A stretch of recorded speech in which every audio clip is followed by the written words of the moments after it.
It's the 31st of January, 1943. Louisiana Cajun First Lieutenant Jefferson DeBlanc leads 8 Wildcats from Marine Fighter Attack Squadron 112 above the Japanese-held Kolombangara Island, dropping the tanks. Roger that, tanks dropped. 20 minutes into the escort flight, a call comes over the radio. Mayday, Mayday, Lieutenant, I'm registering a faulty engine here. Losing altitude. This doesn't look good. I'm going to turn her around and head back to base. DeBlanc grits his teeth. Roger. Another plane reports in. Emergency. Request to turn back.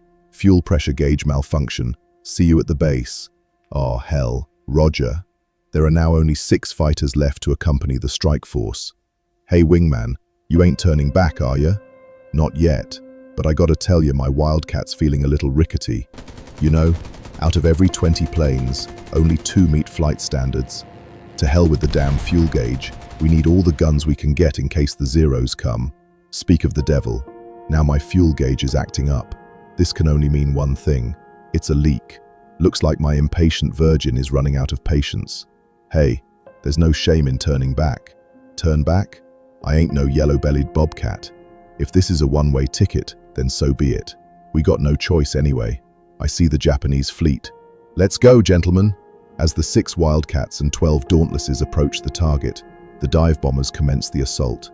Japanese anti-aircraft guns immediately spring to action and pepper the sky like a meteor shower. The Japanese hurry to get their Mitsubishi Pete float planes launched to defend against the blistering attack. Jim, we got 2 Petes just below in a tail chase pattern going after our dive bombers. You ready to go hog wild? Lead the way, you crazy Cajun. Remember the gumbo. DeBlanc and his wingman, Sergeant Jim Felleton, immediately dive their Wildcats to disrupt the float plane attack. In the swirling dogfight, a rear gunner on one of the Petes manages to get DeBlanc in his sights and sends forth a hailstorm of fire. DeBlanc pulls hard and dodges the bullets in his leaky Wildcat and then maneuvers into fighting position. Getting behind the Pete, he lets loose with explosive 50 caliber fire. He sends the plane down in a spiral of flames. He then sets his sights on the lead fighter.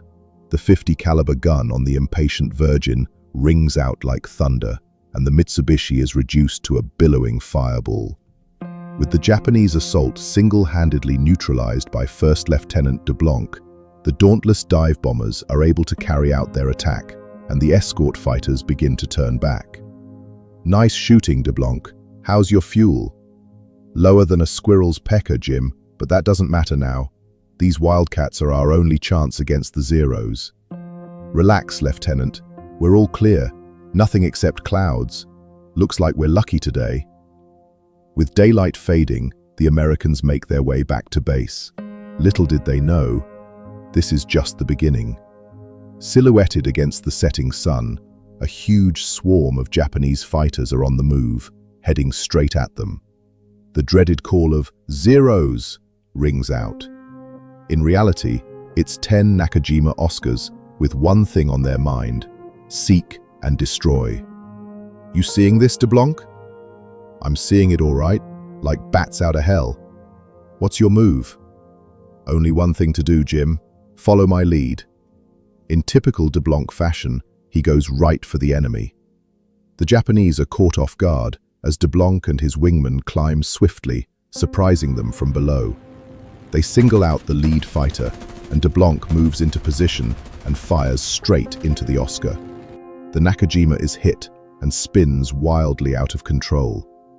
DeBlanc then turns towards the lead wingman and unleashes withering 50 caliber rounds, watching as the Oscar explodes mid-air. And I've really made them mad. Good. The rest of the Japanese fighters break off their attack on the Dauntlesses as they pay all attention now on the Wildcats, specifically DeBlanc. The Japanese rush forward with revenge in their eyes. Thatch weave, Jim. Turning. DeBlanc and his wingman employ a defensive scissor weave to evade the onslaught. Take that. It's working.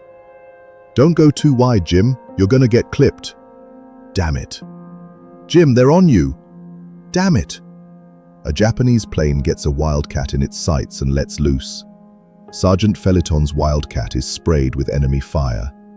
Black smoke engulfs his plane, and it goes down. "Jim!" DeBlanc sees his friend's plane disappear below, with smoke streaming from it. "Jim?" But he has little time for concern for his friend, as he's still in the thick of it. DeBlanc's plane narrowly weaves through the Japanese arc of fire when an unseen Oscar surges up out of nowhere, lining up DeBlanc's Wildcat in his crosshairs. With no time to maneuver, no wingman to help, DeBlanc's chances look poor. "You think you got me licked? Come and get it, son." The Japanese pilot glares at his target and is set to fire. Suddenly, his eyes grow big. A blistering roar shoots over DeBlanc's head. It's a Wildcat. The stunned Oscar frantically dives away. DeBlanc's life is saved, for the moment. "Whoa, that was close. You boys took your time." The squadron of Wildcats try to disengage and return back with the Dauntlesses, but the Japanese have other plans. DeBlanc spots two more Oscars climbing towards the convoy in the twilight. He looks at what little fuel remains and has a choice to make. Continue on to home or turn to face the pursuing Oscars. DeBlanc turns his faltering Wildcat to meet them head-on. One of the Japanese veers off into another engagement, but one keeps heading straight for DeBlanc. The two fighters speed towards each other in reckless abandon, unleashing all the machine gun hellfire their planes can muster. As bullets whiz by, DeBlanc masterfully evades the incoming fire, and the impatient Virgin's deadly accuracy wins the day. But the flaming Oscar is still in the air, still on the move, and still heading straight for Lieutenant DeBlanc. What in the... A ghostly apparition of twisted metal and liquid hot fire is still gunning for DeBlanc.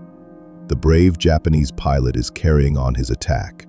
DeBlanc races ahead, keeping up the devastating fire, and the 50 cal rounds shred the lightweight Nakajima as the two combatants' eyes briefly meet.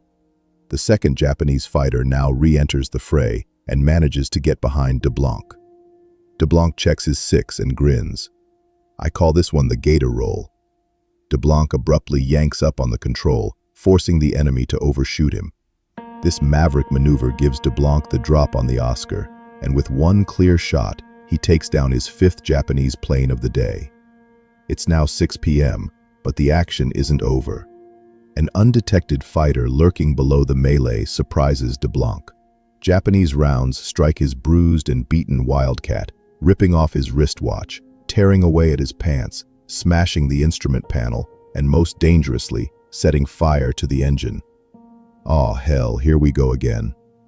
For the second time in 2 days, he's no choice but to bail out of his Wildcat and parachute into contested waters. He floats over the Vela Gulf in between the islands of Colombangara and Vela La Vela.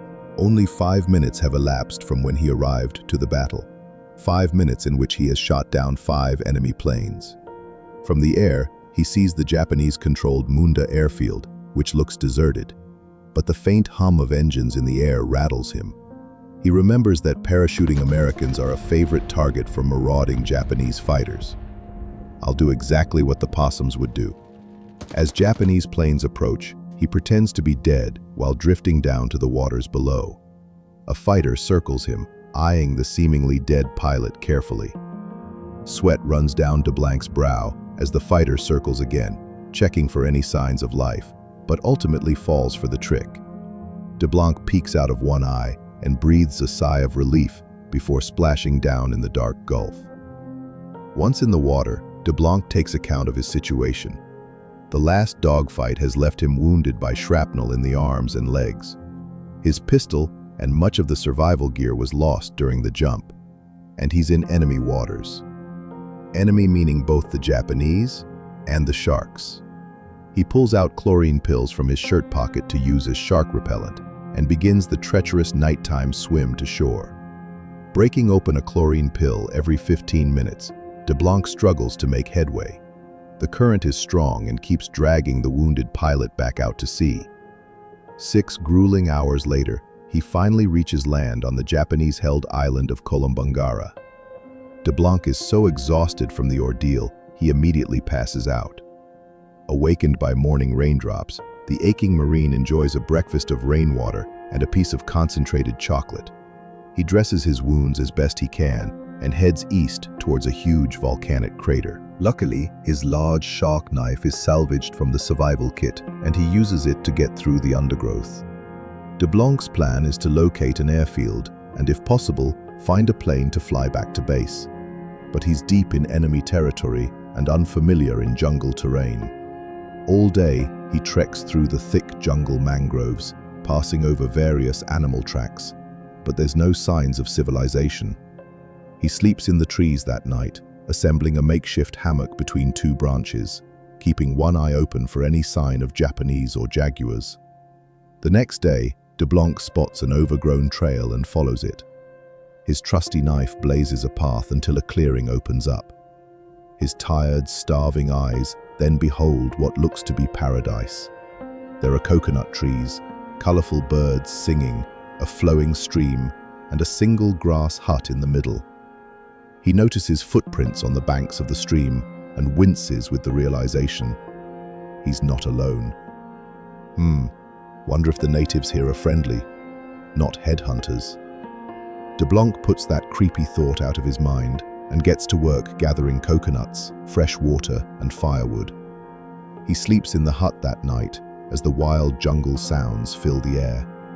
He awakens the next morning to a shuffling sound outside the hut. Grabbing his knife, he sneaks out of the hut to see a small native man staring right back at him. He's holding a bolo knife, and DeBlanc later said he wondered if he was about to be rescued or eaten for breakfast. 6 more natives emerge from the jungle. An American? He seems a bit lost and vulnerable. We should put him in a cage to protect him and make sure no jaguars get an American takeout. All right, folks, you got me.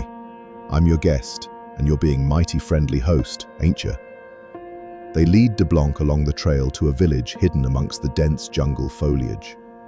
DeBlanc is put into a bamboo cage guarded by 2 men. Don't worry, you are safe here. His knife is taken away as the tribe discuss what to do with him. Let him sleep in my hut, Chief. I'm afraid he's gonna run off into the jungle. I think it's best if he stays in the cage for his own safety. Tomorrow our guys will take him back to the Americans and make sure no jaguars come across him.